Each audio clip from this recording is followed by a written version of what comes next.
goes, I'll pay you a lot of money. I said, nope. He goes, why? I said, because I want this company to fail. Oh, this jeez. business doesn't deserve to exist. It's such a shitty fucking business. No, I'm fine. I want to see this company fail. And literally, it was like, well, 5 or 6 months later, fucking Zellers shut down. Holy crap. Real quick, my last Zellers experience that I know of, I was in the 9th grade, and some friends and I borrowed a car from someone we didn't know.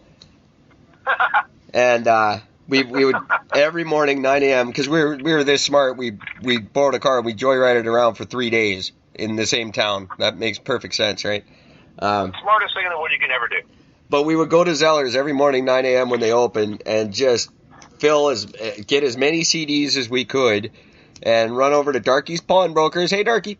And pawn them all. Enough for gas every day.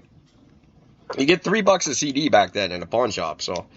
If it was in the plastic still, they were worth $3. So we filled that gas tank. I don't know how many CDs we got out of Zellers. I guarantee we didn't help their position in the marketplace. I'm sure. Fuck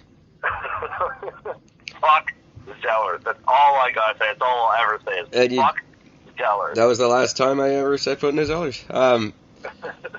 But you just reminded me of it when you were talking about the guy asking you to do the price checking for him, and then I remember the great years I spent at Bed Bath & Beyond, which was actually 1 year, almost to the date.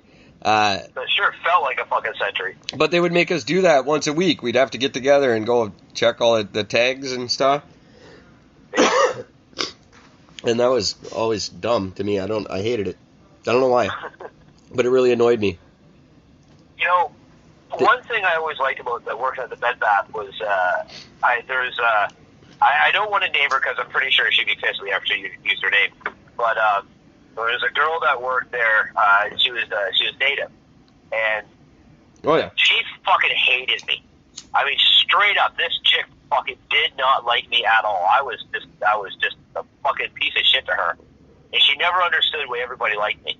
And we ended up getting stuck doing inventory together. And that was T's little gag, by the way, to put the two, because he knew that she hated me. He was hilarious for stuff like that? Yeah, so he specifically put us together. I'm like, oh, man, like, I'm going to be like a whole week I'm stuck with this chick that hates me. This is going to suck, right? So we ended up getting along after a couple of, like, the first day she wouldn't even fucking face me. By day 2, day 3, she was fine. By day fucking 5, we're sitting there at work, and I said, you're native, right? She's like, can I ask you a question? She's like, sure. I said, look, I'm just going to ask the straight question. She goes, okay. I said, how old were you when you were taught how to break into a car to steal a car? And she's like, the fuck did you just ask me? I'm like, seriously. I said, how old were you when you learned it? She's like, what the fuck is, like, how the fuck do you come up with this shit? Like, what are you, out of your mind? You know how racist that is? I'm like, before you call me a racist, do you know how to break into and hardwire a car? Yeah, of course she does. And she paused. She's like, yeah, you just proved my fucking point. Yeah. How old are you? Is this a tribal thing? Is this something that you specifically learned? Does everybody know this? Is there a class on this?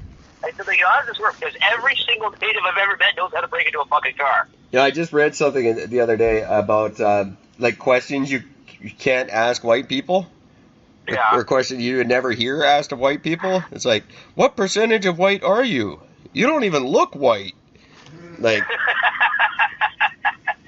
I'm 0 because I'm a ginger. What type of white are you? Do you speak your white language? I forget. It goes on and on. A big list of just funny things that, just like that. Yeah, I probably wouldn't have said that to a native, even though it's true.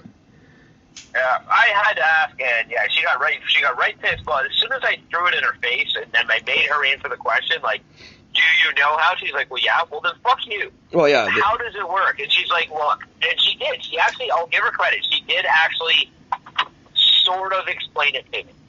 And it was basically like, there's always somebody in the family that knows how to do it, and they teach you it as a form of survival. So if you're ever stuck somewhere and you come across a car, this is how you take. I'm like, and I look at her, I'm like, is that the line you're going to feed me? She goes, yes, and you're going to drop the fucking questions now. I'm like, all right. Yeah, just like I've got a buddy, he's actually related now to my daughter, but he carried a 3-foot chunk of hose in his car. That's what he used to fill his gas tank. He called it his native credit card.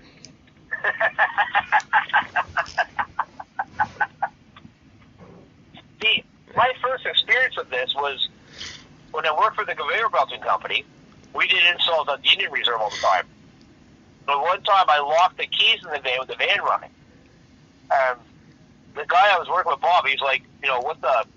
I'm like, well, go ask if they know how to fucking break it. He goes, I am not walking into a fucking native business and asking a native if he can break into our fucking car. He goes, I'm not doing it. I'm like, well, you're a pussy. I'm going to go fucking ask. We got to get this thing going. I'm not paying for fucking CAA. I've got balls of steel.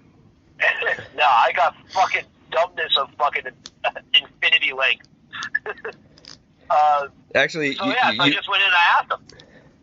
And the guy actually gave me this real fucking nasty look. He's like, what the fuck do you mean by that? I'm like, I locked the keys in the car. He's like, oh, no problem. Grabs a steel band, fucking snips out a fucking piece, goes out, fucking humps the fucking lock. There you go. It was amazing. He just made a fucking a lock delatcher just like that. You knew the exact steps on how to cut it. That was amazing. That is pretty awesome, actually. If you tried that, the res I lived on, this is what you'd get. This is Sparta! And they just murder me. 51 minutes into the show, and we still haven't got to anything I intended to talk about tonight. No, not a single piece of it. Hi, everybody. If you're still listening, welcome to Eric and Gord. I did want to touch on my good buddy, Mr. Trump, because he's gone above and beyond. I knew he would, because I've been saying nice things about him the last couple of episodes. Yep. So he just went and made sure that's taken care of for a little while. What he's done in response to the abortion issues that they're having down in the States, he wasn't going to obviously change the federal law. Wrong. What he's decided is if you are a family planning clinic that receives government funding, if you mention or promote or suggest abortion, you will no longer qualify for your government funding. Feel free to suggest abortion to your clients or to promote it or to talk about it, but just don't expect any money next year. Wow. So he's just completely demolished the family planning ability to offer that as a solution to a problem. So it's legal to get it, but you're not allowed to talk about it. You're not allowed, if you're a federally funded clinic, you're not allowed to talk about it. Well, you are. You're fully allowed. You just don't get money anymore. So he's not saying you can't support abortion. He's saying if you do support abortion, the country will no longer support your clinic. Wow. Wrong. That's Trump saying wrong, if you can't hear that there, Gord. I heard it. It's wow. He just really... I'm really rich.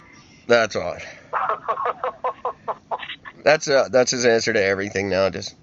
Well, not now. It always has been. Every time he does something, he just... I'm really rich. Yeah. How do you... really rich. Like the richest man in the world rich.